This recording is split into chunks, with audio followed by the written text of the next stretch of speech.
Anneke Lucas estuvo 5 años como esclava sexual en una red de trata de personas en Bélgica. La gente que la lastimaba y abusaba eran hombres y mujeres poderosos, políticos y miembros de la familia real.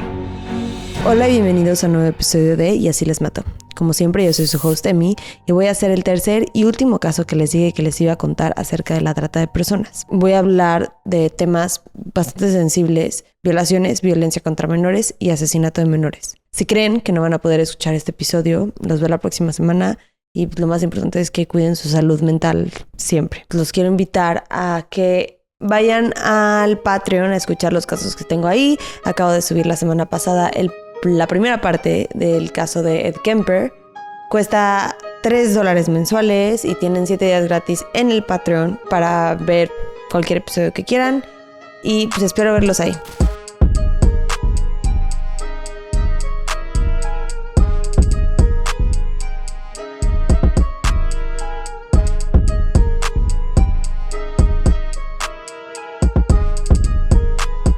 Anneke Lucas nació en 1963 en un pueblo tranquilo y encantador en Bélgica. Su madre estaba soltera cuando Anneke nació y los primeros años de su vida la persona que le daba amor y la cuidaba no era su mamá, era su nana.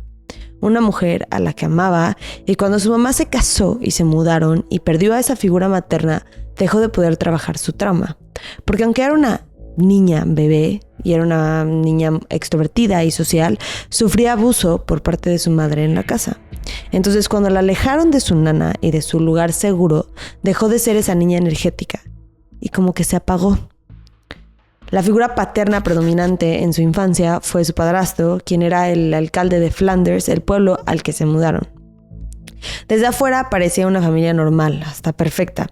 Una pareja con un hijo y una hija, el balance perfecto. Pero, como vemos una y otra vez en este podcast, las apariencias engañan.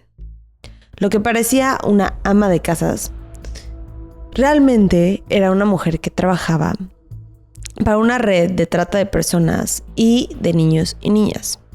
Pero como hemos visto en los otros casos, no necesariamente un traficante es algo obvio. No siempre se puede determinar simplemente por ver a una persona.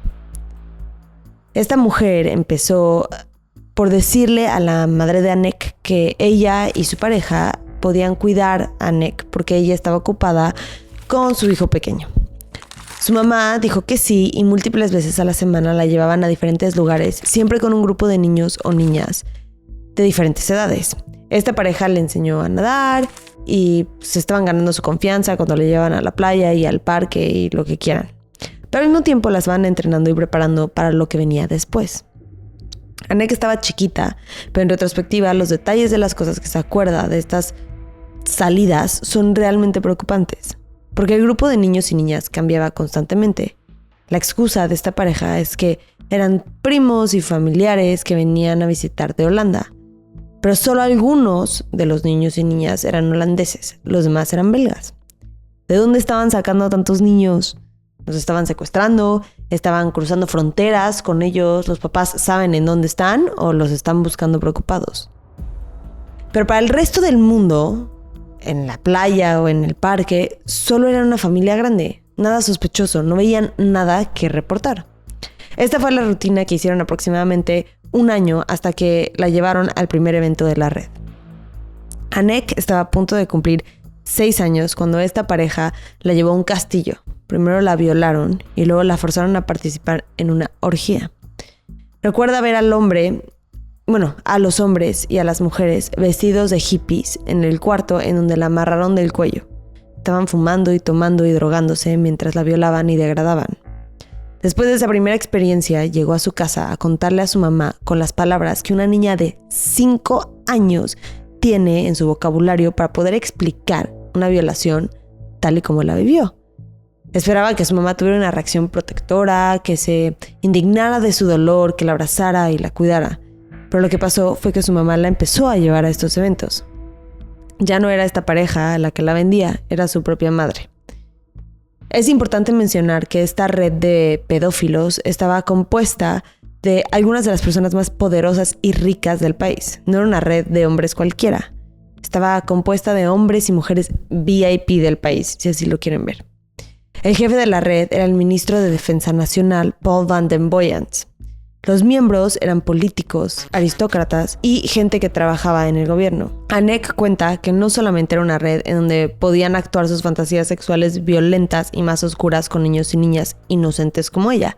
También era un tipo de mafia en donde todos se extorsionaban con la información que conseguían de sus adversarios políticos en estos eventos. Los primeros 3 años que Anek fue forzada a participar en esta red, la consideraban una niña reemplazable. En otras palabras, los miembros podían hacer lo que quisieran con ella sin ningún límite. La podían violar, torturar y hasta matar. Porque esta no era una red de pedofilia nada más, también era una red homicidia. Por este estatus de niña reemplazable, Anek estuvo en varias situaciones extremas en las que no sabía si iba a sobrevivir, especialmente porque estuvo presente en el asesinato de otros niños y niñas, y no sabía si ella iba a ser la siguiente. Claramente, cada vez que llevaban a Anek a una casa, un evento en un castillo o a un bar a que hombres la abrieran, le pagaban a la mamá de Anek. Si llegaban a matarla, también la iban a compensar. Obviamente nada de esto estaba escrito, no es como si tenían un contrato. Y su mamá llegaba a estos acuerdos a través de una condesa belga. Ese era su contacto en la red. En 1972, Van den Boyens intercambia a Anek en una transacción con un hombre muy poderoso que formaba parte de una red internacional de trata. El jefe belga quería tener relación con este hombre porque era parte de una red mucho más grande y con mucha más influencia y jugadores mucho más poderosos e importantes. Pero antes de hacer el trato, el intercambio, este nuevo hombre pidió que le hicieran una prueba de ADN a Anek. Y en los resultados salió que tenía sangre de la familia real o algo así, ya tenía un poco de esta sangre. Y en ese momento dejó de ser reemplazable y este hombre la empezó a entrenar para que se convirtiera en una esclava sexual más valiosa. El término que usaban es una esclava elite. Anek dice que estas esclavas normalmente las entrenaban desde chiquitas y a veces son mujeres famosas que parecen vivir una vida normal, pero realmente las están controlando y traficando cuando nadie ve. Y ese entrenamiento era a base de tortura. Este hombre quería llegar a controlarla mentalmente por completo y para lograrlo lo que hacía era a través de dolor. Y a los 9 años la entrenaron a no solamente usaron esas técnicas de tortura, también la estaban entrenando para que espiara a los hombres que le iban a comprar, usar y violar. Le enseñaron cómo hacer que un hombre se enamore de ella y a reportar todo lo que veía. Las debilidades de los hombres, cosas que pudieran usar para manipularlos y extorsionarlos en un futuro, lo que sea. Su entrenamiento duró más o menos 1 año, pero durante este año también la mandaban de manera frecuente los fines de semana a Alemania con un hombre que después se iba a enterar era un político muy importante en el país. Después de este año de entrenamiento, los líderes de la red estaban teniendo muchas conversaciones acerca del futuro que iba a tener Anek. Querían hacerla una cantante famosa en Francia y querían dar una vida de lujo extrema, pero traficarla en secreto. Querían que fuera una esclava que les dejara mucho dinero. Pero Anek confundió la falta de violencia a la que estaba acostumbrada desde que estaba muy, muy chiquita. Eso lo confundió con poder que pues ella realmente nunca tuvo y se rebeló. No sé exactamente cuáles fueron las circunstancias o qué fue lo que hizo enfadar tanto a los miembros de la red internacional, pero resultó en que la regresaran a Bélgica y le quitaran ese estatus y esos privilegios entre comillas. En Bélgica regresó a la misma red con casi los mismos miembros. Tenía 10 años y conoció a un hombre joven de 21 llamado Patrick Heymers. Heymers era un gángster muy poderoso en Bélgica porque era muy violento. Pero cuando vio a Anek se convirtió como en una figura protectora. La reservaba frecuentemente y la trataba muy bien. Y Anek empezó a verlo con admiración, como un salvador. Y empezó a olvidar que había hombres que la querían lastimar. Y desafortunadamente, aunque tuviera la protección de este joven, no era suficiente para que no la usaran como mercancía. Y un día la volvieron a meter a un cuarto que contenía solamente un colchón sucio en el piso y una lámpara. Y ahí tenía que esperar a que un hombre entrara y la violara. En esa ocasión entró un hombre que le recordó a un gorila. Acuérdense que estamos hablando ella cuenta esta historia y sus memorias son las memorias de una niña de 10 años. Entonces este hombre entra y le recordó un gorila. Este hombre le empezó a gritar que se quitara la ropa, pero hablaba otro idioma. Entonces Annette no lo estaba entendiendo. Cuando por fin le entendió, basándose en las señas que estaba haciendo este señor, el hombre estaba muy agitado y desesperado, y Annette se puso muy nerviosa y se atoró intentando quitarse la camiseta. Sin poder ver, atorada con este hombre en el cuarto, sintió que la iba a matar. Y su cerebro regresó a su entrenamiento y lo que había aprendido que le ayudó a sobrevivir todos estos años. Cuando el hombre le arrancó la camiseta, ella empezó a fijarse en él. Lo empezó a ver muy detenidamente, a realmente analizar a este hombre, ver qué era lo que necesitaba, qué es lo que quería, y vio que quería amor y atención, cosas que le hacían falta en su vida, que buscaba en una niñita como Annette. Ya sé que esto da muchísimo asco, me da muchísimo asco decirlo, me dio muchísimo asco escribirlo, es algo muy asqueroso. Y obviamente para nada digo este comentario intentando justificar a este hombre, o sea, poco importa sus traumas, la verdad. Se los estoy contando porque es importante incomodarnos en estos temas y ver la realidad de lo que una niña de 10 años tuvo que aprender para sobrevivir. De 10 años. En eso tenía que estar pensando, en analizar qué le falta a ese hombre patético y miserable que tiene que llegar a hacer estas atrocidades con una niña de 10 años. Eso es lo que, como su cerebro tuvo que funcionar a solamente 10 años para poder sobrevivir. Durante la violación, Annette tuvo una reacción común ante el trauma y fue que se desasoció de su cuerpo. Físicamente está ahí, pero mentalmente no estaba en su cuerpo, no sentía el dolor y se acuerda de haberse enfocado en una lámpara, en la única lámpara que había en el cuarto.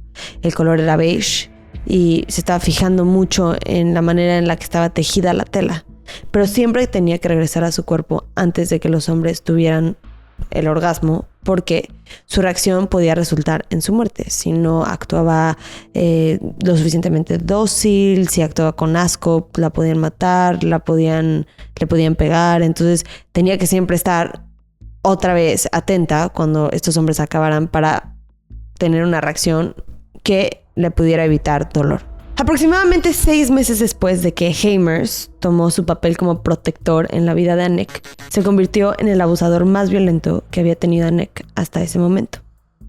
Llegó a tales grados que estaba segura de que este hombre la iba a asesinar. Un día la amarró a un bloque de carnicero manchado de color negro de toda la sangre seca que le pertenecía a los niños y niñas que fueron sacrificados en el mismo lugar en donde ella ahora estaba acostada. Estuvo ahí horas mientras la torturaban, pero Patrick Heimers, el que más la ayudó y el que más la abusó, decidió hacer un trato con Paul Van den Boyens a cambio de perdonarle la vida a Annette y dejarla salirse de la red. Heimers haría todo lo que Van den Boyens quisiera y le pidiera. Y funcionó. A los 11 años, en 1974, Heimers le dio instrucciones de cómo sobrevivir y escaparse de estos hombres poderosos. Sus consejos eran que nunca se convirtiera en trabajadora sexual después de salir, que no consumiera drogas, o mejor dicho, que no comprara drogas.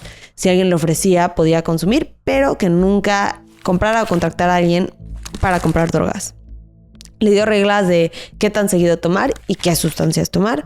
Le dijo que se tenía que salir de Bélgica a París o Londres o Nueva York, que buscara a alguien de su edad con dinero para casarse, pero nunca a un hombre más grande. Y obviamente que nunca hablara con nadie de la red ni de los involucrados. Ella tomó estas reglas y las volvió sus 10 mandamientos, porque aunque este hombre fue uno de sus peores abusadores, de uno de los hombres que más la lastimaron, también fue el único que la ayudó a salirse. Hoy, su cuerpo sigue teniendo las marcas y cicatrices del abuso que sufrió. Pero hay heridas que, aunque no se vean en la superficie, son igual de poderosas. En los 5 años y medio que formó parte de esta red, fue violada innumerables cantidades de veces. Pero aproximadamente todas estas veces suman al menos 6 horas cada semana. 6 horas a la semana, desde los 6 a los 11 años, suman 1,716 horas de violación antes de que cumpliera los 12 años. Horas que diferentes hombres y mujeres en posiciones de poder pagaron para hacer con su cuerpecito lo que quisieran. Hoy se dedica a compartir su historia y ayudar a sobrevivientes como ella y a crear conciencia de la magnitud de lo que es esta industria y hasta qué niveles de poder puede llegar. Muy pocos de sus abusadores sufrieron consecuencias por sus actos. La mayoría hoy ya están muertos, incluyendo a Patrick Hamers. Su padre biológico nunca la ayudó o estuvo en su vida. Sé que mucha gente pregunta acerca de él, que él dónde estaba, por qué no la protegió. Lo conoció hasta cuando ella cumplió más o menos 18 años, cuando ella tenía 18 años. Pero la ausencia, la mayoría de su vida, fue algo que él escogió. Él nunca quiso tener contacto con ella. De hecho, cuando se enteró que la mamá de Anneke estaba embarazada, lo único que ofreció fue pagar el aborto.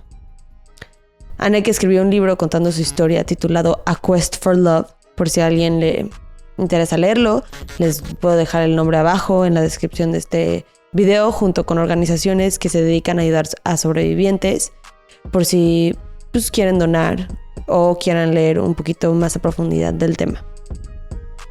Muchas gracias por escuchar este episodio de Y así les mató.